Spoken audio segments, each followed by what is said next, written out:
Bienvenue dans cette phase où on va maintenant venir gérer notre caméra. Donc là, je vais chercher un plan de vue. Comme je vous disais, la face avant n'est pas très importante là dans cet exemple-là, étant donné qu'on va surtout s'intéresser à la face arrière. Donc je vais mettre ma caméra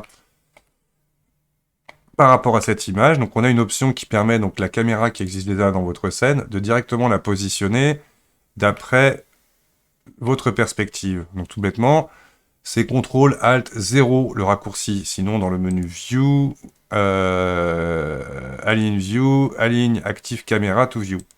Toc. Automatiquement, donc là, on voit ma caméra est venue. Si jamais je zoome ou je dézoome, en fait, je vais juste dézoomer sur l'affichage du plan de ma caméra. Si je veux pouvoir modifier le plan de ma caméra, je vais dans le menu View et je coche Camera to View. Et là, je vais pouvoir jouer comme dans une vue perspective à partir de ma caméra. Donc là, par exemple, je vais chercher un rendu comme ça. Toc, c'est parfait. Si je veux en sortir, je le décoche. Je conseille le raccourci pour ceux qui ont un clavier normal. Moi, j'utilise Alt 0 de mon pavé numérique. Il faut savoir que 0, c'est le raccourci qui rentre et qui sort dans une vue caméra. Alt 0, donc moi, c'est ce que j'ai configuré pour mon caméra to view. Et le contrôle Alt 0, c'est ce qui permet de caler la caméra d'après la vue perspective. Donc vous voyez, il y a une espèce de logique dans le Alt 0 pour avoir mis ça comme raccourci à mon caméra to view. Donc, on peut un peu maintenant juste faire un petit réglage du color management. On va utiliser la curve. Hop. Et je vais venir comme ça. Contraster un peu ici.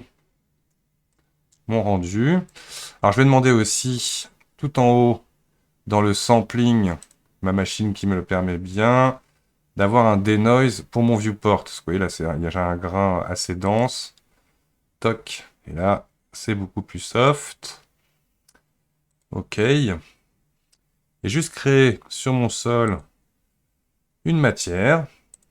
New Sol.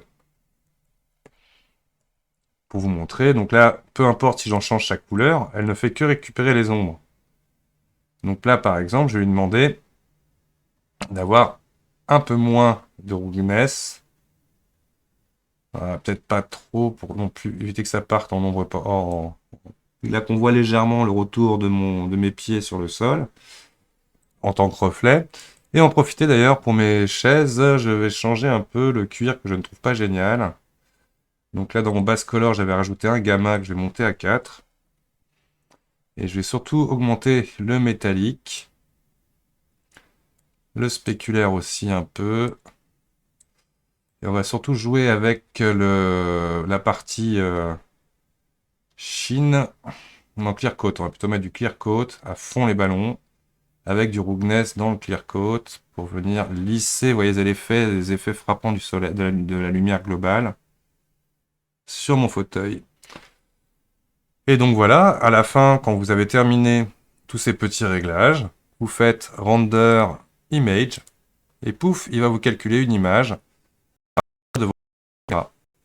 Petite chose à savoir, bien évidemment avoir plusieurs caméras. Donc par exemple, si je fais nouvelle add caméra, donc là j'ai une nouvelle caméra dans ma scène, on peut voir ici que du coup j'ai deux caméras. D'ailleurs, il l'a vraiment pas créé, donc je recommence.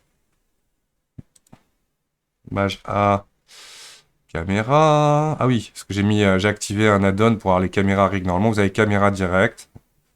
Ça fonctionnera aussi. Donc ma caméra, elle est positionnée là pour l'instant à 0,0. Je tourne dans ma fenêtre, par exemple, là, je vais faire une vue, par exemple, comme ça. CTRL ALT 0. Toc. Attention. Donc là, raté. Je me remets bien ici, j'ai fait une bêtise. Alors malheureusement, on ne peut pas revenir en arrière pour ça.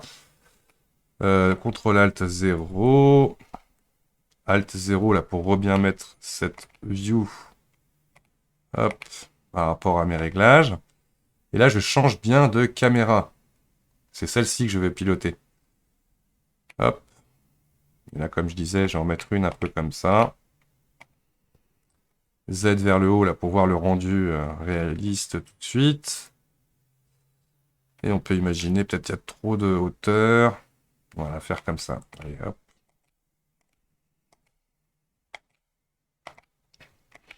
Voilà.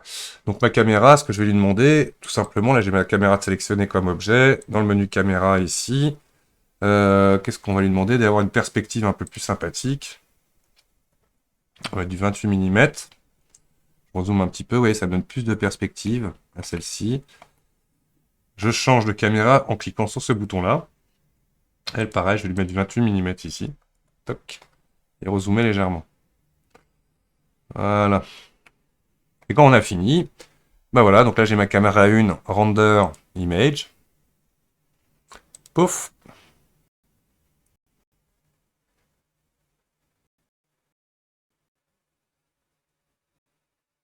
Donc là, attention, il est oversamplé pour moi le résultat.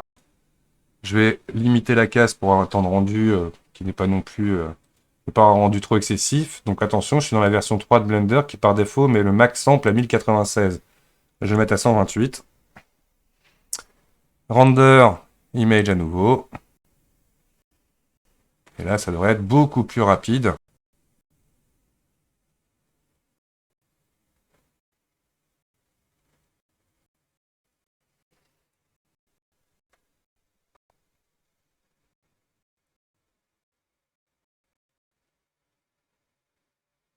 Hop, terminé. Image, save.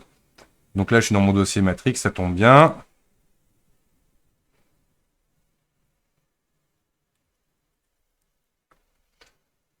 Je l'appelle matrixrender.001 et je laisse par défaut le format PNG. Hop, je switch de caméra. F12 le raccourci.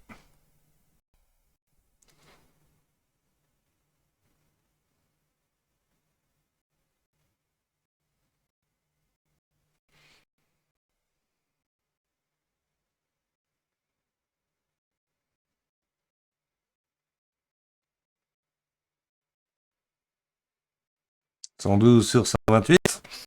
On patiente jusqu'à la fin, bien sûr, avant de sauvegarder. Image, save. Et là, j'appuie tout simplement sur le petit plus ici. Save as image. Toc, terminé. Donc voilà, ça y est, on a réussi à faire notre rendu Matrix. J'espère que ce tuto vous aura appris 2-3 trucs. Et je vous dis à très bientôt pour un prochain tuto. Au revoir.